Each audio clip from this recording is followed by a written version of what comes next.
Sudipta, AV নিউজে আপনাদের সকলকে স্বাগত। প্রথমেই চোখ রাখবো নিউজ হেডলাইন্সে।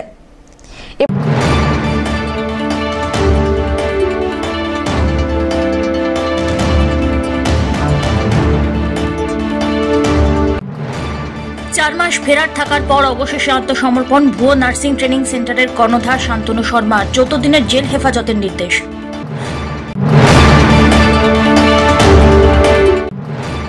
জমি দখলের অভিযোগে কাঠগড়ায় পুলিশ। জলপাইগুড়ি সার্কিট বেঞ্চে উঠল মামলা। আগামী 9 ফেব্রুয়ারির মধ্যে শিলিগুড়ি পুলিশ কমিশনারেটকে হাজিরার নির্দেশ।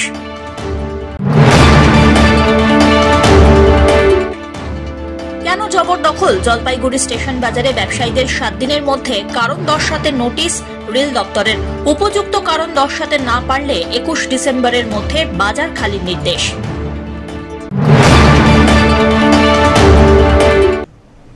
এবার আসছে বিস্তারিত সংবাদে। ভুয়ো নার্সিং ট্রেনিং সেন্টারে আসত প্রভাবশালীরা। 4 মাস ফেরার থাকার পর অবশেষে আত্মসমর্পণ ভুয়ো নার্সিং ট্রেনিং সেন্টারের কর্ণধার শান্তনু শর্মার। 14 দিনের জেল হেফাজতের নির্দেশ। এই বছরের সেপ্টেম্বরে জলপাইগুড়ি পৌরসভার 12 নম্বর ওয়ার্ডে রমরমিয়ে চলা দিশারি নার্সিং ট্রেনিং সেন্টারে হানা দেয় জেলা স্বাস্থ্য দপ্তর। সরকারি অনুমতি এবং উপযুক্ত কাগজপত্র না থাকায় বন্ধ করে দেওয়া হয়। এরপরে উঠে আসে ভয়ঙ্কর চিত্র। এই নার্সিং সেন্টারে প্রশিক্ষণ নেওয়া ছাত্রীরা অভিযোগ করেন, বিপুল টাকার বিনিময়ে দিশারি নার্সিং ট্রেনিং সেন্টারের কর্ণধার শান্তনু শর্মা যে সার্টিফিকেট দিয়েছেন সেগুলি কোনো বৈধতা রাখে না। এরপরে এই ভুয়ো নার্সিং ট্রেনিং সেন্টার নিয়ে চাঞ্চল্য ছড়ায়। প্রতারিত ছাত্রীরা জেলা শাসক থেকে জেলা পরিষদের সভাধিপতি এমনকি মুখ্যমন্ত্রী মমতা বন্দ্যোপাধ্যায়ের কাছেও নিজেদের বক্তব্য তুলে ধরেন। এরপরে অভিযোগ দায়ের করে কোতোয়ালি থানার পুলিশ। যদিও দীর্ঘ 4 মাস ধরে অভিযুক্ত শান্তনু শর্মাকে গ্রেপ্তার করতে অসফল হয় পুলিশ। এরপরে বুধবার আচমকাই অভিযুক্ত জেলা আদালতে আত্মসমর্পণ করেন। আদালত 14 দিনের জেল হেফাজতের নির্দেশ দিয়েছেন। অপরদিকে অভিযুক্তের আত্মসমর্পণের খবর ছড়িয়ে পড়তেই বৃহস্পতিবার জেলা আদালতে ছুটে আসেন প্রতারিত ছাত্রীরা। এই ঘটনা প্রসঙ্গে দিশারি নার্সিং ট্রেনিং সেন্টার থেকে ভুয়ো সার্টিফিকেট পেয়ে প্রতারিত পিঙ্কি রায় জানিয়েছেন, দীর্ঘ 4 মাস পরে হলেও অবশেষে শান্তনু শর্মা আইনের জালে আটকা পড়েছে। আমরা চাইছি যে উনার শাস্তি হোক, আর আমরা এই যে উনি যে কোটি কোটি টাকার যে এই যে খেলাটা খেলেছেন সেই টাকাগুলো যাতে রিটার্ন করা হয়, মানে যারা যারা পাবে এই টাকাগুলো রিটার্ন করা হয়। কত মেয়ে আছেন আপনারা জেলায়? আমাদের জেলায় অনেক আছে, প্রচুর, প্রায় 100 পার হয়ে যাবে। এবার সবাই তো আসেনি। আমরা যারা এসেছি আমাদেরগুলো আমরা যারা আমরা খবর পেয়ে এসেছি আমাদেরগুলো যাতে আমরা ফেরত পাই। ওখানে কি প্রশিক্ষণ দিত, কি শেখাতো আপনাদের? ওখানে আমাদের বিভিন্ন রকম ফাঁকা সিরিঞ্জ দিয়ে আমাদের হচ্ছে ইনজেকশন দেওয়া হতো, জেলকো করানো হতো, আমাদের হাতে স্টিচ করানো হতো, তারপর ইনসুলিন এসবও করানো হতো। মানে একজনের শরীরে আরেকজন সেলাই করতো? হ্যাঁ, একজন আরেকজনকে করতাম। হ্যাঁ, উনি নিজেই আমাদের ফাঁকা সিরিঞ্জ দিয়ে ইনজেকশন উনি নিজেই আমাদের দেওয়াতেন, উনি সামনে দাঁড়িয়ে থেকে দেওয়াতেন। এই যে এত বড় একটা প্রতিষ্ঠান চলতে, এর মধ্যে আরো অনেক লোকজনের যাতায়াত ছিল কি, যাদের প্রভাবশালী বলা যায়, চেনা জানা জলপাইগুড়ির নাম করা লোক? হ্যাঁ, পরে আমরা এই খবর জানার পর জানতে পারি যে হ্যাঁ এরকম প্রভাবশালী লোক ওখানে যাওয়া আসা করতো। এবার এবং অন্যান্য ক্ষেত্রে ওনার একটা বড় প্রভাব ছিল, আপনারা দেখতেন সেটা? তারা যেত কি সেই সেন্টারে? বড় বড়? হ্যাঁ, যেত।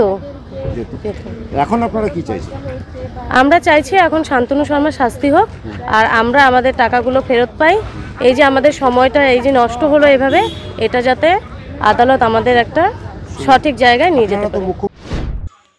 অপরদিকে অভিযোগকারীদের আইনজীবী সৌজিত সিংহ বৃহস্পতিবার জলপাইগুড়ি জেলা আদালত চত্বরে দাঁড়িয়ে বলেন, এতদিনেও পুলিশ অভিযুক্তকে গ্রেপ্তার করতে পারেনি, এটি আশ্চর্যজনক বিষয়। বর্তমানে বহু মামলার ক্ষেত্রেই দেখা যাচ্ছে আসামি নিজেই আদালতে আত্মসমর্পণ করছেন।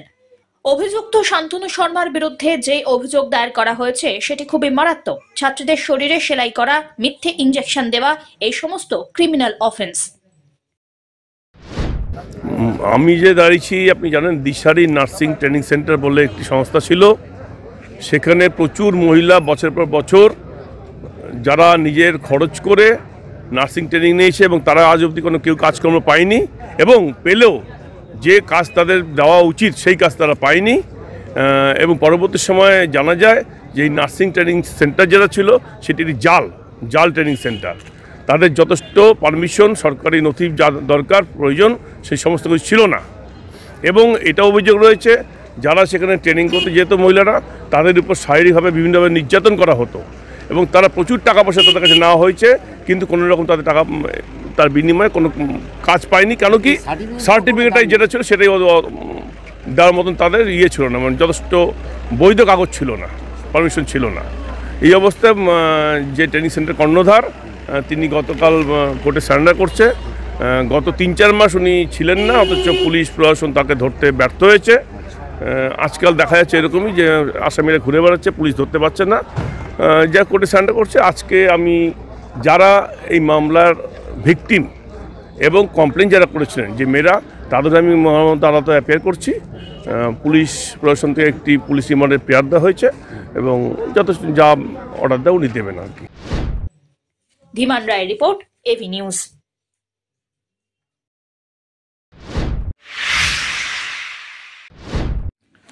শিলিগুড়ি পুলিশ কমিশনারেটের বিরুদ্ধে জমি দখল করার অভিযোগ। কলকাতা হাইকোর্টের জলপাইগুড়ি সার্কিট বেঞ্চে মামলাটি উঠলে বিচারপতি আগামী 9 ফেব্রুয়ারির মধ্যে শিলিগুড়ি পুলিশ কমিশনারেটকে নির্দেশ দেন বিচারপতি বিশ্বজিৎ বসু। হাইকোর্টে মামলাকারী রতনলাল ব্রহ্মিন এবং কৃষ্ণা চক্রবর্তীর আইনজীবী সন্দীপ মণ্ডল জানান, শিলিগুড়ি পুলিশ কমিশনারেটের হেডকোয়ার্টার যে জমিতে আছে তার একটি অংশ তেজেন্দ্র ব্রাহ্মীণ এবং কৃষ্ণা চক্রবর্তীর। 2013 সাল থেকে জমির দাম চেয়ে দাবি করলেও কোনোভাবেই তারা বিচার পাচ্ছেন না, তাই তারা 2022-এ সার্কিট বেঞ্চের দ্বারস্থ হন। সন্দীপ মণ্ডলের দাবি, মামলাকারীদের রেকর্ডে দেখা যাচ্ছে মোট 98 ডেসিবেল জমি কমিশনারেট দখল করে রয়েছে, অথচ জমিটি কমিশনারেটের নয়। বারবার এই সমস্যার কথা তুলে ধরা হলেও জমির মালিকরা সুরাহা পাচ্ছেন না। বৃহস্পতিবার মামলাটি বিচারপতি বিশ্বজিৎ বসুর এজলাসে উঠলে তিনি জানিয়েছেন, জমি অধিগ্রহণ করতে হবে, নয়তো জমি কিনে নিতে হবে। আগামী 9 ফেব্রুয়ারির মধ্যে কমিশনার কি সিদ্ধান্ত নিলেন তা জানানোর নির্দেশ দিয়েছেন বিচারপতি। শিলিগুড়ি পুলিশ কমিশনারেটের জমি একটা সংক্রান্ত একটা মামলা ছিল, কি হলো? এই মামলাতে আজকে পুলিশ কমিশনারেটের তরফ থেকে গত ডেটেই একটা রিপোর্ট দেওয়া হয়েছিল। সেই রিপোর্টে ওরা বলছে টোটাল জমি ছিল 98 ডেসিমেল জমি নিয়ে, একজন মালিকের ছিল 50 ডেসিমেল আর একজনের ছিল 48 ডেসিমেল। তাতে ওরা বলছে 48 ডেসিমেলের মধ্যে থেকে 8 ডেসিমেল জমি ওনাদের কমিশনারেটের ক্যাম্পাসের ভেতরে আছে, বাকি 40 ডেসিমেলের মধ্যে ওদের কোনো অ্যাক্সেস নেই। কিন্তু বলেছে ওখানটাতে ফরেস্ট স্টেশন আছে, সেই ফরেস্ট স্টেশনটা ওনারাই লুক আফটার করে। এখন কোর্টের যেটা ভিউ সেটা হচ্ছে, যদি 8 ডেসিমেল জমি নাও অ্যাকোয়ার করো তাহলে অ্যাকোয়ার করে নাও, বা পারচেস করতে চাও পারচেস করে নাও, আর সেটা ডিটেল তথ্য বা রিপোর্ট আকারে কোর্টে জমা দিতে বললো। আর বাকি 40 ডেসিমেলের মধ্যে যেহেতু ওদের কোনো অ্যাক্সেস নেই বা ওরা ইন্টারেস্টেড নয়, সেক্ষেত্রে যে মামলাকারী আছে সে ইচ্ছা করলে তার জমিতে সে যেতে পারে, তাতে কোনো বাধার কিছু নেই বা ওরাও কোনো বাধা দেবে না। এই পরিস্থিতিতে এবার কি রতনলাল ব্রাহ্মীণের জমিটা পুলিশ কমিশনারকে পারচেস করতে হবে বা অ্যাকোয়ার করতে হবে? রতনলাল ব্রাহ্মীণ এবং কৃষ্ণা চক্রবর্তী দুজনের জমি আছে, তেজেন্দ্রলাল ব্রাহ্মীণ এবং কৃষ্ণা চক্রবর্তী দুজনেরই জমি আছে। দুটো জমি অ্যাডজাসেন্ট জমি, দুটো জমির ক্ষেত্রে যা ওরা ডিসিশন নেবে দুটোর জন্য একই করতে হবে। এই দুটো মালিকের কত জমি শিলিগুড়ি পুলিশ কমিশনারের মধ্যে আছে? ওনাদের রিপোর্ট অনুসারে 8 ডেসিমেল জমি কৃষ্ণা চক্রবর্তীর আছে এবং টোটাল 48 ডেসিমেল জমি তেজেন্দ্রলাল ব্রাহ্মীণের পুরোটাই আছে। কিন্তু আমার মক্কেলের কথা অনুসারে পুরো জমিটার অ্যাক্সেস পুরোটাই কমিশনারেটের আন্ডারে আছে, কারণ ওখানে একটা হাই সিকিউর জোন, ওখানটাতে কারো যাওয়ার অধিকারও নেই, যাওয়া উচিতও না মনে করি। সুতরাং পুরো জমিটাই কমিশনারেটের সুপারভিশনে এবং দখলে রয়েছে। আজকে কি নির্দেশ দিলেন?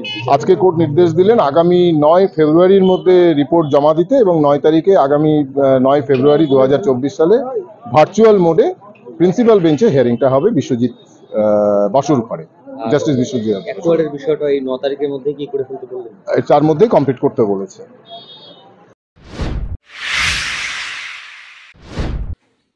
কেন জবরদখল? জলপাইগুড়ি স্টেশন বাজারের ব্যবসায়ীদের 7 দিনের মধ্যে কারণ দর্শাতে নোটিশ ধরালো রেল। উপযুক্ত কারণ দর্শাতে না পারলে 21 ডিসেম্বরের মধ্যে বাজার খালি করার নির্দেশ। 1968 সালে তিস্তা নদীতে ভয়াবহ বন্যার পর জলপাইগুড়ি টাউন স্টেশন সংলগ্ন জমিতে গড়ে ওঠে বাজার। জলপাইগুড়ির পাশাপাশি প্রতিবেশী জেলা কোচবিহারের হলদিবাড়ির ব্যবসায়ীরাও এই বাজারের ওপরেই নির্ভরশীল। সব মিলিয়ে প্রায় 500 দোকান রয়েছে এখানে। সম্প্রতি টাউন স্টেশনকে অমৃত ভারত প্রকল্পের সঙ্গে যুক্ত করা হয়েছে। স্টেশনের পরিকাঠামো উন্নয়নে প্রচুর টাকা মঞ্জুর করেছে রেল দপ্তর। স্টেশনের উন্নয়নের প্রয়োজনে এই উচ্ছেদের নির্দেশ বলে মনে করা হচ্ছে। ব্যবসায়ীদের বক্তব্য, তারা উন্নয়নের পক্ষে, কিন্তু তাঁদেরও পুনর্বাসনের ব্যবস্থা করা হোক। এই দাবিতে প্রশাসন এবং রেল দপ্তরের দ্বারস্থ হতে চলেছেন তারা। তুমি কি বলবেন যে না সকলকে তারা নোটিশ ধরিয়েছে, কি বলবেন কবে থেকে এটা স্থাপিত হয়েছে বাজারটা? 1968 থেকে। হ্যাঁ, তারপর থেকে তো করে এসছে। তারপর থেকে করে এসছি। তো আমরা দীর্ঘদিন আগেও আমরা এই আন্দোলন করেছিলাম এই যে, এবং আমাদের সাথে রেলের যে একটা করসপন্ডেন্স হয়েছে সেই পেপারসও আমাদের কাছে আছে। তো ওনারা প্রতিশ্রুতিগুলো দিয়েছিলেন, বিগত সরকার যা ছিলেন তারা দিয়েছিলেন, কিন্তু পরবর্তীতে তারা আর সেই জায়গাটা ফলস্প্রসূ হয়নি। তা এখন আমাদের একটা হঠাৎ করে কালকে আমরা দেখতে পেলাম যে আমাদের প্রতিটা দোকানদারের ক্ষেত্রে নোটিশ এসছে, শো করছেন নোটিশ। সেই দিয়ে আমরা প্রত্যেকে আতঙ্কে আছি। তা আমরা এর মধ্যে এর আগেও আমরা আমার এমপি সাহেবের সাথে আমরা দেখা করেছিলাম। উনি আমাদের একটা আশ্বাস দিয়েছেন যে দেখা যাক কতদূর কী করা যায়, আপনাদেরকে চেষ্টা করা হবে, যতটা সহযোগিতা আমার তরফ থেকে দরকার সেটা আমরা করব, আমি করব। তো এখন কি চাচ্ছেন আপনারা? এখন চাচ্ছি যে আমাদের একটা আমরা উন্নয়ন চাচ্ছি, উন্নয়ন হোক। আমরা উন্নয়নের বিপক্ষে না, আমরা উন্নয়নের পক্ষে, কিন্তু আমাদেরও একটা পুনর্বাসনের ব্যবস্থা যদি করে দেয় তাহলে আমাদের রুটি রোজগার, আমাদের এটা প্রতিগুলো 500 পরিবার, 500-600 পরিবারের তাতে রুটি রোজগার, বাচ্চা কাচ্চা নিয়ে ঘর সংসার করে আমরা নিজেরা প্রতিপালন করে আমরা সুন্দরভাবে চলতে পারবো। আমাদের এই বাজারটা তো 1968 সাল থেকে পর থেকে আমরা এখানে বাজার, এখানে আনুমানিক 500-600 দোকানদার, দীর্ঘদিনের রুটি রুজির সংস্থা একমাত্র এইটাই। এখানে শুধু জলপাইগুড়ি না, ময়নাগুড়ি, কাশিয়াবাড়ি, বাকালি, সেনপাড়া, হলদিবাড়ি এসব থেকে বিভিন্ন দোকানদার আসে এখানে, এবং তাদের রুটি রুজির সংস্থা একমাত্র স্টেশন বাজার। তো আমাদের এর আগেও রেলের সাথে একটা রাজ্য সরকারের আমাদের কথাবার্তা হয়েছিল বাজারটার ব্যাপারে। তারপরে যাই হোক, সেটা কি কারণে, নানান কারণে সেটা বন্ধ হয়ে গেছিলো। এর মধ্যে আমরা সাংসদের কাছে বারবার গিয়েছিলাম, জয়ন্ত রায়ের কাছে, হ্যাঁ, সাংসদ জয়শ্রী ডক্টর জয়ন্ত রায়ের কাছে গিয়েছিলাম, এবং উনি আমাদের বিশেষভাবে আশ্বাস দিয়েছিলেন যে স্টেশনে যেহেতু অমৃত ভারত প্রকল্প, যে প্রকল্পটা চালু হয়েছে, উন্নয়ন হবে। আমরা জয়ন্ত রায়কে বলেছিলাম, ডক্টর জয়ন্ত রায়কে বলেছিলাম যে আমরা উন্নয়নের সাথে একমত এবং উন্নয়ন আমরা চাই। পাশাপাশি আমাদের যে দীর্ঘদিনের এই রুটি রুজি সংস্থা, আমরা এখান থেকে যে পয়সা উপার্জন সংসার প্রতিপালন করি, এবং গ্রামগঞ্জের থেকে যে সকল ব্যবসাদার আসে তাদের কি ব্যবস্থা হবে, তাদের একটা ব্যবস্থা করে, তাদের একটা অন্য একটা জায়গায় একটা পুনর্বাসন দিয়ে রেল বাজার নিয়ে নিলে আমাদের তাতে কোনো আপত্তি নেই। আমরা উন্নয়নের সাথে একমত। সঙ্গে সঙ্গে আমাদের এই রুটি রুজিটাও বাজার রাখতে হবে, আমাদের দোকানগুলো বাজার রাখতে হবে। এবং সাংসদ আমাদের 100% আশ্বাস দিয়েছেন যে হ্যাঁ, বাজার উন্নয়নের স্বার্থে, বাজার মানুষের স্বার্থে, বাজারও দরকার আছে উন্নয়নের জন্য। তার জন্য আমি রেলের সাথে কথা বলবো, এবং রেলের সাথে কথা বলে আপনাদের বাজার যেন উচ্ছেদ না হয় আমি 100% চেষ্টা করব। তো আজকে কি হলো? আজকে গতকাল আমাদের রেল থেকে একটা সব দোকানদারকে নোটিশ ধরিয়ে দেওয়া হয়েছে, এবং নোটিশ পড়ে যা আমরা বুঝতে পারলাম যে নোটিশটা হচ্ছে আমাদের শোকজ করা হয়েছে, এবং আমরা এই এতদিন ধরে যে রেলের জায়গা দখল করে আছি, কি কারণে আছি, আমাদের কি কোন পেপারস আছে, আমাদের কোনো পেপারসই নেই, আমাদের কোনো পেপারস নেই। এবং ওদের কাছে যদি কারণ আমরা দেখাতে না পারি, তাহলে হয়তো 21 তারিখের পরে আমাদের ওখান থেকে উচ্ছেদ করে দেবে। তো এখন আপনারা কি চাচ্ছেন? এখন আমরা চাচ্ছি যে আমাদের একটা পুনর্বাসনের ব্যবস্থা করা হোক, এবং রেল কর্তৃপক্ষকে আমরা স্টেশন বাজার ব্যবসায়ী সমিতির পক্ষ থেকে একান্ত অনুরোধ করব যে এতগুলা দোকান, এতগুলা সংসার জলে না ভাসিয়ে রেল কর্তৃপক্ষ ভাবুক যে আমাদের জন্য একটা পুনর্বাসন দেওয়া হয়, একটা বিকল্প ব্যবস্থা করা হয়। পিনাকি শীলের রিপোর্ট, এভি নিউজ।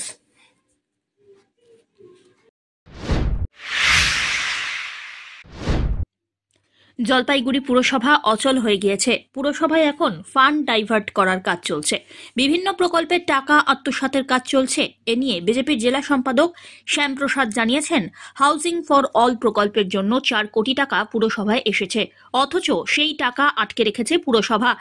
মানুষ কষ্টে আছেন, সে বিষয়ে বিন্দুমাত্র ভ্রুক্ষেপ নেই। কারো নাম না করে শ্যামপ্রসাদ বাবুর অভিযোগ, তৃণমূল কংগ্রেস একাধিক কাউন্সিলর এবং হাউজিং ফর অল প্রকল্প নিয়ে পুরসভার ভূমিকায় অনেকেই খুশি নন। এই 4 কোটি টাকা কোথায় যাচ্ছে? পুরসভায় যিনি এই প্রকল্পের দায়িত্বে আছেন তার বিরুদ্ধেও অভিযোগ রয়েছে বলে জানিয়েছেন বিজেপি জেলা সম্পাদক। দেখুন, জলপাইগুড়ি পৌরসভা অচল হয়ে গেছে। এখানে শুধু ধান্দাবাজি চলছে এবং বিভিন্ন প্রকল্পে যে টাকাগুলো এসেছে সেই টাকাগুলো আত্মসাৎ করা হচ্ছে, ফান্ড ডাইভার্ট করা হচ্ছে, সঠিক হিসাব দেওয়া হচ্ছে না, পৌরসভায় বোর্ড মিটিং হয় না। যাবতীয় কাউন্সিলর যারা রয়েছেন তারাই অভিযোগ করছেন, শাসক দলের কাউন্সিলররাও অভিযোগ করছেন। প্রধানমন্ত্রী আবাস যোজনা নিয়ে যে দুর্নীতি চলছে গোটা রাজ্য জুড়ে তোলপাড়, সেই দুর্নীতি হয়তো জলপাইগুড়ি পৌরসভা তো বেশি পরিমাণে আছে। কারণ আমরা যতদূর জানি পুজোর আগে 4 কোটি টাকা প্রধানমন্ত্রী আবাস যোজনায় এসে এখনও পড়ে আছে। কেন উপভোক্তা যারা টাকা পাননি তাদের টাকাগুলো এখনও দেওয়া হচ্ছে না? পুজোর আগে টাকা এসেছে, এনারা বলছেন টাকা আসেনি, কিন্তু আমাদের কাছে কিন্তু তথ্য আছে যে টাকা এসেছে এবং তাদের দলেরই কাউন্সিলররাও বলছেন, স্বীকার করছেন হ্যাঁ টাকা এসেছে, কিন্তু টাকা দেওয়া হচ্ছে না। কেন দেওয়া হচ্ছে না? এই বর্ষাকালে মানুষগুলো বাড়ির ছাদ ছিল না, তারা সেরকম করে কষ্ট করেছে, এখন শীতকাল কষ্ট করছে, তাহলে এই 4 কোটি টাকাটা তো দিয়ে দেওয়া উচিত। কেন দিচ্ছেন না? এই টাকাগুলো সুদগুলো কোথায় যাবে আর টাকাটা কোথায় আছে সঠিকভাবে তদন্ত করা উচিত। যিনি এই দায়িত্বে আছেন প্রধানমন্ত্রী আবাস যোজনা পৌরসভায়, তার বিরুদ্ধেই কিন্তু অভিযোগ আছে। তিনি কোথায় ছিলেন, কোথায় আছেন, টাকাগুলো কি করছেন, মানুষকে জবাবদিহি করতে হবে। শুধু বলছেন সরকার টাকা দিচ্ছে না, আমরা দায়িত্ব নিয়ে বলছি তো 4 কোটি টাকা আপনাদের কাউন্সিলরও স্বীকার করছেন যে 4 কোটি টাকা পুজোর আগে এসেছে, তাহলে এখন পর্যন্ত কেন টাকাগুলো দেওয়া হলো না? আমরা জানতে চাই, জলপাইগুড়ি শহরের জনগণ জানতে চায়। শুধু প্রধানমন্ত্রীকে দোষারোপ করছেন, কেন্দ্র সরকার দোষারোপ করছেন, টাকা পাচ্ছেন না, টাকা দিচ্ছেন না। তাহলে এই 4 কোটি টাকাটা যে ফান্ডে পড়ে আছে, এই 4 কোটি টাকাটা কিসের টাকা আর কোথায় গেল টাকা? জবাব দিন আপনি। এ বিষয়ে 11 নম্বর ওয়ার্ডের এক উপভোক্তা ভগীরথ বৈরাগী জানিয়েছেন, 2016-17 সালে তিনি ঘর পান, শেষ কিস্তির টাকা এখনো বাকি, কিন্তু বারবার পুরসভায় টাকার জন্য গেলেও বলা হয়েছে টাকা আসেনি। কি সমস্যা? ঘর কি আপনি তো পেয়েছিলেন? 16-17 ঘর পাইছি। তো কি অবস্থা এখন? এখন আমার ঘর কমপ্লিট হয়ে গেছে, পৌরসভাতে গেছি, বললো টাকা নাই, ফান্ডে টাকা নাই। কত টাকা এখনো পাবে? 33,000। কতবার গিয়েছেন এর জন্য? 7-8 বার গেছি, আমাদের কাউন্সিলর অফিসে গেছি, তো কিছু আমাকে কোনো সুরাহা করেনি। তাই বললো টাকা নেই, এই কথা বললো। শেষে কবে গিয়েছিলেন? এর মধ্যে গিয়েছিলেন? আজকে হচ্ছে কি বার? আজকে মঙ্গলবার, এই বৃহস্পতিবার গেছিলাম, গেল বৃহস্পতিবারে। বলছে টাকা নাই। কি চাইছেন এখন? আমি টাকাটা যদি পাই, আমার অনেকটা দোকানে বাকি আছে, ইলেকট্রিক দোকানে পাবে, রঙের দোকানে পাবে। অন্যদিকে এ বিষয়ে হাউজিং ফর অল প্রকল্পের দায়িত্বপ্রাপ্ত চেয়ারম্যান ইন কাউন্সিল স্বরূপ মণ্ডলের প্রতিক্রিয়া, পুজোর আগে এই প্রকল্পের টাকা এসেছে, তবে উপভোক্তার অনুপাতে ফান্ড এত কম বলে অনেক সমস্যা হচ্ছে। অপরদিকে বিজেপির অভিযোগ প্রসঙ্গে তিনি বলেন, বিরোধীরা গঠনমূলক সমালোচনা করুন, এটাই কাম্য। উপভোক্তাদের প্রাপ্য টাকা দেওয়ার কাজ চলছে বলেও জানিয়েছেন তিনি। আপনি বলুন তো, যদি একটা জলপাইগুড়ি শহর বলে বলছি না বা জলপাইগুড়ি পৌরসভা বলে বলছি না, আমার যদি 10,000 যদি উপভোক্তা থাকে আর আপনি যদি 2,000 উপভোক্তার টাকা বরাদ্দ করেন, তাহলে আপনি তা দিয়ে 10,000 উপভোক্তা কি করে আপনি সাহায্য করবেন? আপনি ফান্ড বাড়িয়ে দিন, দেখবেন সমস্যা চলে গেছে। ধরুন আমার 10 জন উপভোক্তা আছে, আপনি 2 জন উপভোক্তা জন্য টাকা দিলেন, তাহলে কি করে হবে? আপনি 10 জনের জন্য টাকা পাঠিয়ে দেখুন না, তার ইউটিলাইজেশন হচ্ছে কি হচ্ছে না? এটা কে করছে? দেখুন, বিজেপি কি অভিযোগ করছেন সেটা তো ওনারা বিরোধী দলের ভূমিকায় আছেন, তারা বিভিন্ন দিক তুলে ধরে গঠনমূলক সমালোচনা করবেন। আমরা বিরোধী দলের কাছ থেকে এটাই আশা করবো, ওরা গঠনমূলক সমালোচনা করবেন। কিন্তু ওনারা যদি আমাদের জায়গাতেও থাকতেন তাহলে তো একই সমস্যা হতো, সমস্যার তো আপনার এদিক ওদিক হতো না। এবার ঘটনা হচ্ছে, ধরুন আমাদের যে চেষ্টাটা আছে, এটা খালি কেন্দ্রীয় সরকারের টাকা নয়, রাজ্য সরকার তো টাকা দিচ্ছে। এই প্রজেক্টে তো খালি কেন্দ্রীয় সরকার টাকা দিচ্ছে না, রাজ্য সরকার তো টাকা দিচ্ছে, উপভোক্তারা 25,000 টাকা জমা দিচ্ছে। তাহলে সেক্ষেত্রে সকলের মধ্যে যে মেলবন্ধনটা, সেটা সঠিকভাবে কাজ করলেই তো হয়। সেখানে কোনো জায়গায় অসুবিধা হচ্ছে, আর সেই অসুবিধা যাতে দূর করা যায় তার জন্য আমরা উদয়াস্ত পরিশ্রম করছি। আপনি দেখুন, সমস্ত কাগজপত্র নিয়ে বসে সকাল থেকে আমরা কিন্তু এই পরিশ্রম করে যাচ্ছি। তার মানে কি, আমরা পুরসভার আমাদের পৌর এলাকার মধ্যে যারা আছেন এবং যারা বসবাস করছেন, যারা উপভোক্তারা আছেন, তাদের স্বার্থে আমরা সিদ্ধান্ত নিয়ে সেটাকে তাদের যাতে সেই সুবিধাগুলো হয় সেটার জন্য আমরা সিদ্ধান্ত গ্রহণ করে কাজ করবার চেষ্টা। অন্যদিকে ভাইস চেয়ারম্যান সৈকত চট্টোপাধ্যায় বলেন, এই প্রকল্পের 4 কোটি টাকা পুরসভায় এসেছে, সবকিছু খতিয়ে দেখে দ্রুত কাজ করার চেষ্টা করা হচ্ছে। না না, হাউজিং ফর অলে আমাদের 4 কোটি টাকা এসছে এবং সেটা আমরা মানুষের মধ্যে খুব দ্রুত বিস্তারিত করবো। আমরা কাউন্সিলরদের থেকে লিস্ট চেয়েছি, কাউন্সিলররা লিস্ট জমা দিচ্ছেন কাদের কাদের কোন ইনস্টলমেন্টের টাকা বাকি আছে এবং নতুন যারা ঘর পেয়েছেন তাদের কতটা প্রোগ্রেস কি, কারণ প্রত্যেকখানে জিও ট্যাগিং করতে সমস্ত রিপোর্ট খতিয়ে রেখে খুব দ্রুত সেটা ডিসবার্স করা হবে। সব্যসাচী মজুমদারের রিপোর্ট, এভি নিউজ।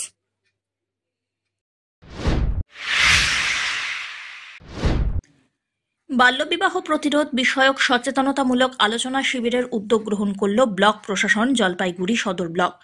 আন্তর্জাতিক শিশু অধিকার সপ্তাহ পালন করা হচ্ছে 14 থেকে 20 ডিসেম্বর। এবারের থিম বিয়ের এত তাড়া কেন? আয়োজনে পশ্চিমবঙ্গ শিশু অধিকার সুরক্ষা আয়োগ, নারী এবং শিশু বিকাশ এবং সমাজ কল্যাণ দপ্তর, পশ্চিমবঙ্গ সরকার সহযোগিতায় ইউনিসেফ। সপ্তাহব্যাপী অনুষ্ঠানের অঙ্গ হিসাবে বৃহস্পতিবার বাল্যবিবাহ প্রতিরোধ বিষয়ক আলোচনার পাশাপাশি বিভিন্ন অনুষ্ঠানের আয়োজন করা হয় জলপাইগুড়ি জেলা পরিষদের অডিটোরিয়ামে।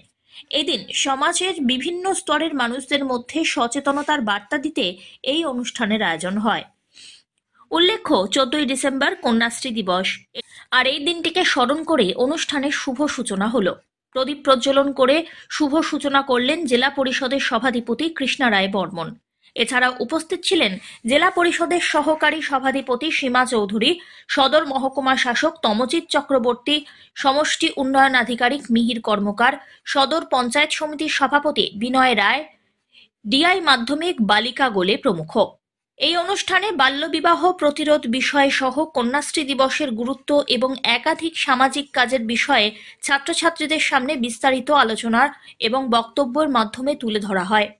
জলপাইগুড়ি সদর ব্লক সমষ্টি উন্নয়ন আধিকারিক মিহির কর্মকার জানিয়েছেন, বিভিন্ন বিদ্যালয়ের ছাত্রী এবং বিবাহ ঘটিত কাজের সঙ্গে যুক্ত সমাজের বিভিন্ন স্তরের মানুষের মধ্যে সচেতনতার বার্তা দিতেই এই বিশেষ আয়োজন।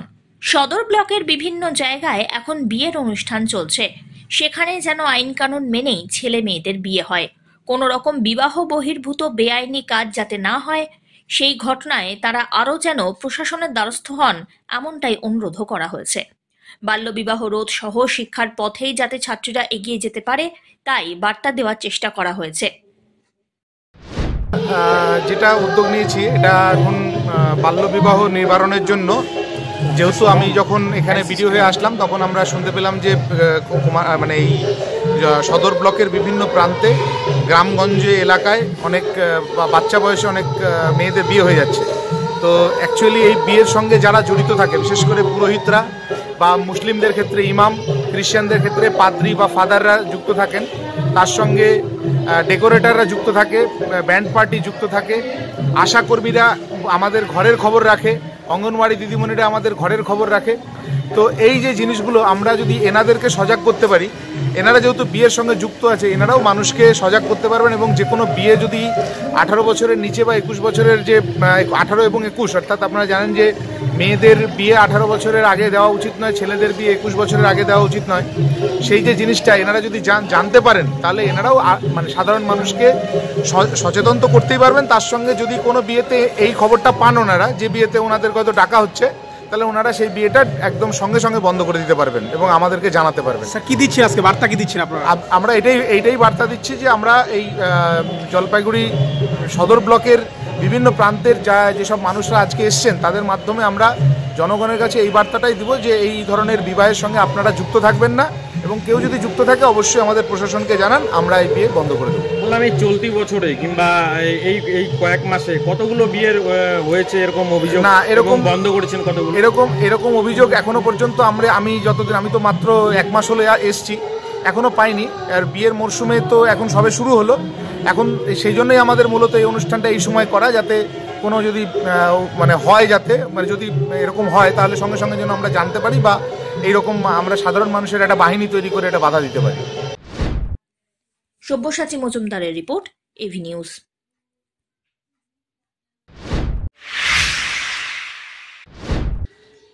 মুখ্যমন্ত্রী মমতা বন্দ্যোপাধ্যায়ের সফর শেষে ফের বুধবার ভিডিও বার্তা জারি করে রাজ্য সরকারের বিরুদ্ধে তোপ দাগলেন কেএলও প্রধান জীবন সিং।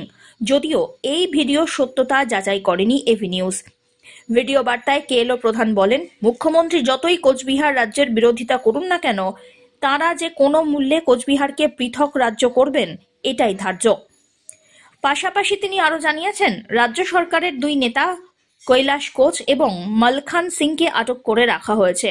মালখান সিং এর পরিবারের ওপরে দমন পীড়ন চালিয়ে আসছে রাজ্য সরকার বলেও অভিযোগ তাঁর। গ্রেটার কোচবিহার বা কামতাপুর আমার দেশ আমার মাটি। মমতা দিদি কোচবিহার স্টেটের যতই বিরোধিতা করুক না কেনে, আমরা যে কোনো মূল্য এই কোচবিহার স্টেট খানো রিগেল করিনি, কারণ আমরা আমরা বীর ছিলার বংশধর। আমরা বহিরাগত মমতা দিদি চাই হার মানার জাত না হব। মমতা দিদি আমার জাতি মাটির শত্রু। আজ দেখো মমতা দিদি কামতাপুরীর জন্য অনেক উপর, কোচ রাজবংশী খেলার উপর দমন পীড়ন নির্যাতন চালে আছে। আজি আমরা এলো শান্তি আলোচনা আসন, তাও আমার দুই নেতা যথাক্রমে কৈলাস কোচ আর মালখান সিংহ পুলিশ অন্যায়ভাবে আটক করে রাখিয়াছে। আজ দীর্ঘদিন হইল কৈলাস কোচ সপরিবারে ঘর ফিরিবার পারে নাই, আর পুলিশ মালখান সিং এর উপর অত্যাচার চালে আছে, ওর পরিবারের উপর দমন পীড়ন নির্যাতন চালে আছে, যেটা সম্পূর্ণ অমানবিক।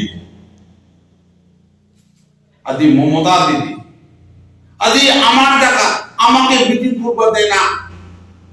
আদি আমরাই পারলাম না নিজের ভাষা সংস্কৃতি ভাল পাবা। আদি আমার উপর পুলিশ সন্ত্রাস চালে আছে। মমতা দিদির এই ধরনের কার্যকলাপ ভারত যুক্তরাষ্ট্র বিরোধী, অসাংবিধানিক, আরো শান্তি আলোচনার পরিপন্থী। আমরা কামতাপুর লিবারেশন অর্গানাইজেশন মমতা দিদির এই ধরনের কার্যকলাপ তীব্র ধিক্কার জানান আর নিন্দা জানান। আমরা যে কোনো মূল্য ঐক্যবদ্ধভাবে জাতিগতভাবে মমতা দিদির এই ধরনের কার্যকলাপের বিরুদ্ধে মার বাঁধি খারাপ হইব।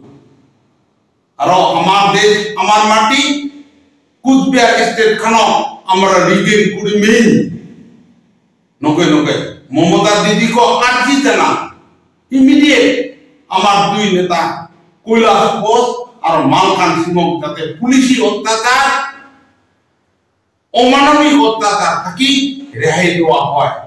সেসব পুনরায় সবাইকে ধন্যবাদ, নমস্কার, নমস্তে, জয় জোহার আর আদাব জানান। কুয়াশার রাতে শিকারে বেরিয়ে উল্টে দুর্ঘটনার শিকার এক চারপে, গুরুতর আহত হল সে। আগামী 7 দিন পর্যবেক্ষণে রেখে চিকিৎসার পরামর্শ চিকিৎসকের। বৃহস্পতিবার ভোর রাত্রিবেলায় জলপাইগুড়ির ৭৩ মোড় সংলগ্ন নয়াপাড়া এলাকায় রাস্তা পার হতে গিয়ে দুর্ঘটনার কবলে পড়ে গোল্ডেন জ্যাকেল প্রজাতির একটি শিয়াল। আহত অবস্থায় রাস্তার পাশে একটি জলাশয়ে পড়েছিল বিলুপ্ত প্রজাতির এই শিয়ালটি। পরিবেশ কর্মীরা তাকে উদ্ধার করে প্রাণী হাসপাতালে নিয়ে আসেন। প্রাথমিক চিকিৎসার পর শিয়ালটিকে বন দপ্তরের হেফাজতে রেখে চিকিৎসার পরামর্শ দিয়েছেন চিকিৎসক। সকালে আমাদের কাছে ফোন আসে ৭৩ মোড় এলাকায় নামাপাড়া বলে একটা জায়গা থেকে, যে একটা এরকম শিয়ালের অ্যাক্সিডেন্ট হয়েছে, শিয়ালটি ইনজিওর্ড হয়ে পড়ে আছে। তো আমরা স্পোর এবং অ্যানিম্যাল হেল্পলাইন ফাউন্ডেশনের মেম্বার ওখানে পৌঁছে শিয়ালটাকে একটা পুকুর থেকে ডোবার থেকে রেস্কিউ করি। কি অবস্থা? শিয়ালটার পেছনের কোমরের হাড় ভাঙা, প্লাস ইনজিউরি আছে, বডিতে কিছু কাটাছেঁড়া আছে। ওটাকে আমরা খুব কষ্ট করে অনেক ঘন্টার প্রচেষ্টা ওটাকে রেস্কিউ করে ওখান থেকে। কি কারণে এরকম হয়েছে কি মনে করছে? এটা অ্যাক্সিডেন্ট হয়েছে। শিয়ালটা কোনো রাস্তায় ঘোরাঘুরি করছিল রাতের বেলা, তখন কোনো খুব স্পিডে যাওয়া কোনো গাড়ির সাথে ধাক্কা লেগে যায়, এটাই আমরা আশঙ্কা করছি। তারপরে আমরা এখানে ফরেস্ট ডিপার্টমেন্টের কাছে নিয়ে এসেছি, যেহেতু এটা ওয়াইল্ড অ্যানিমাল এটা গোল্ডেন জ্যাকেল, তো এটা ট্রিটমেন্টের আবেদন রাখছে আর কি ফরেস্ট ডিপার্টমেন্টের কাছে। এটা জলপাইগুড়ি ডিভিশন, এটা ফরেস্ট অফিস, অরণ্য ভবন। কার সাথে কথা বললেন? এখানে স্টাফ সেরকমভাবে কিছু নেই, কেউ নেই।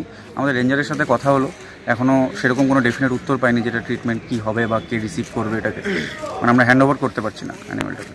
এখানে কতক্ষণ ধরে আছেন? আমরা এখানে হয়ে গেল 50 মিনিট। এখান থেকে কোনো কিছু সাড়া পাওয়া যায়নি? সেরকম কোনো সাড়া পাওয়া যায়নি। আপনারা কি চাচ্ছেন? এই যে আমরা ইমিডিয়েট ট্রিটমেন্ট চাচ্ছি।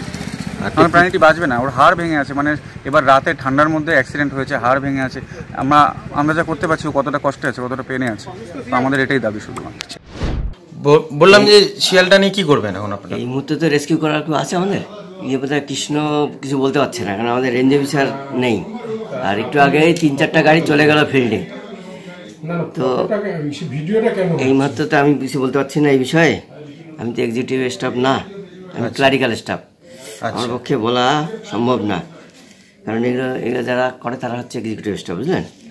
আপনারা কি মানে যোগাযোগ করছেন কিংবা যোগাযোগ করবেন? ওই যে বললাম, ও যোগাযোগ করে দেখে কৃষ্ণ যোগাযোগ করতে পারে নাকি, ওই আছে রেঞ্জ অফিসের স্টাফ। আচ্ছা, মানে যোগাযোগ করার চেষ্টা হচ্ছে। হ্যাঁ হ্যাঁ। জলপাইগুড়ির কুষ্ঠাশ্রমের বৃদ্ধ বৃদ্ধাদের মধ্যে কম্বল, শীতকালীন বস্ত্র এবং কম্বল দানের প্রক্রিয়া শুরু করলেন 3 নম্বর ওয়ার্ডের তৃণমূল কাউন্সিলর তথা পুরসভার চেয়ারম্যান ইন কাউন্সিল স্বরূপ মণ্ডল। বৃহস্পতিবার দুপুরবেলায় 3 নম্বর ওয়ার্ডের থামা কুষ্ঠাশ্রমে একটি ছোট অনুষ্ঠানের মাধ্যমে কম্বল বন্টন করা হয়। উপস্থিত ছিলেন ওয়ার্ডের বিশিষ্টরা। এদিকে কম্বল হাতে পেয়ে খুশি আশ্রমের বয়স্করা। স্বরূপ মণ্ডল জানান, প্রত্যেক বছর শীতকালীন বস্ত্র এবং কম্বল বন্টনের কাজ কুষ্ঠাশ্রম থেকেই শুরু করা হয়, এবারেও তাই হলো। তিনি বলেন, এই আশ্রমের সার্বিক উন্নয়নের চেষ্টা করা হচ্ছে। এর আগেও রোটারি ক্লাব এবং পুরসভার সহযোগিতায় আশ্রমের আবাসিকদের কয়েকটি ঘর তৈরি করে দেওয়া হয়েছিল। এবারে কুষ্ঠাশ্রমের প্রবেশের রাস্তাটি পাকা করে দেওয়া হয়েছে। তাছাড়া ওয়ার্ডের উন্নয়নের জন্য বেশ কিছু কাজ করা হয়েছে। আগামীতে ওয়ার্ডে বেশ কয়েকটি রাস্তা সংস্কার করার পরিকল্পনা নেওয়া হয়েছে বলে জানিয়েছেন স্বরূপ মণ্ডল। দেখুন, আপনারা অবগত আছেন যে আমাদের এই যে জলপাইগুড়ির পৌরসভার অন্তর্গত 3 নম্বর ওয়ার্ড, সেখানে কুষ্ঠ আশ্রম এই জায়গাটি রয়েছে। আমরা এই কুষ্ঠ আশ্রমের সর্বাঙ্গীন উন্নয়নের চেষ্টা করছি। আমরা এর আগে রোটারি ক্লাবের সহযোগিতায় এবং তৎকালীন পৌর বোর্ডের সহযোগিতায় এখানে কুষ্ঠ আশ্রমের আবাসিক বৃদ্ধদের জন্য কয়েকটি ঘর করে দিতে পেরেছিলাম। তার পরবর্তী সময়ে স্বাধীনতা এত বছর পরেও এই কুষ্ঠ আশ্রমে প্রবেশের রাস্তাটি সেটি কোনো উন্নতি না হয়, আমরা পৌর বোর্ড সিদ্ধান্ত নিয়ে এখানে রাস্তাটিকে সিসি পাথে পরিণত করে দিতে পেরেছি। কিংবা চরের আরও একটি অবহেলিত জায়গা অতুল সরকারের বাড়ির রাস্তাটি, সেটিকেও আমরা সিসি পাথে পরিণত করতে পেরেছি। আমাদের এর পরের যে প্রকল্পগুলি আসছে সেগুলি হলো যে আমাদের এই যে চর এলাকায় যে সমস্ত ছোট ছোট রাস্তাগুলো আছে সেগুলোকে সিসি পাথে পরিণতকরণ, এবং আপনাদের অবগতির জন্য জানাই, আমাদের মিলন বেকারির উল্টো দিক থেকে যে রাস্তাটি আপনার কালীতলা রোডে গেল, সেই রাস্তাটিও আমরা আপনার করে দিচ্ছি। এবং আপনাদের শনি মন্দির টু বাঁধ এই রাস্তাটি এবং সেনপাড়া পোস্ট অফিস মোড় থেকে ভাটাখানা অভিমুখী ধরধরা পুল, এই রাস্তাগুলিও কিন্তু আমরা খুব দ্রুততার সঙ্গেই সম্পন্ন করতে চলেছি। কখনো এসজেডিএর সহযোগিতায়, কখনো এমইডি ডিপার্টমেন্টের সহযোগিতায় এবং স্থানীয় কাউন্সিলর 2 নম্বর 1 নম্বর যারা আছেন তাদের সকলের সহযোগিতায়, এবং জলপাইগুড়ি পৌরসভার চেয়ারম্যান, ভাইস চেয়ারম্যান এবং যারা আমাদের চেয়ারম্যান ইন কাউন্সিল আছেন সন্দীপ মাহাতো, তাদের সকলের সহযোগিতায় আমরা এই উন্নয়নমূলক কর্মসূচিকে এগিয়ে নিয়ে যেতে চলেছি। ধীমান রায় রিপোর্ট, এভি নিউজ।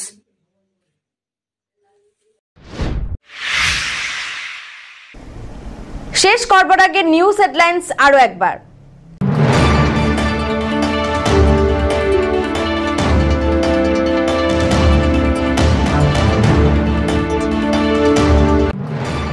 চার মাস ফেরার থাকার পর অবশেষে আত্মসমর্পণ ভুয়ো নার্সিং ট্রেনিং সেন্টারের কর্ণধার শান্তনু শর্মা। 14 দিনের জেল হেফাজতের নির্দেশ।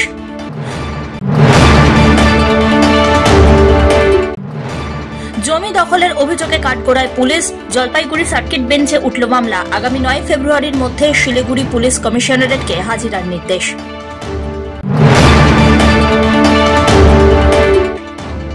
কেন জবরদখল? জলপাইগুড়ি স্টেশন বাজারে ব্যবসায়ীদের 7 দিনের মধ্যে কারণ দর্শাতে নোটিশ রেল দপ্তরের। উপযুক্ত কারণ দর্শাতে না পারলে 21 ডিসেম্বরের মধ্যে বাজার খালির নির্দেশ।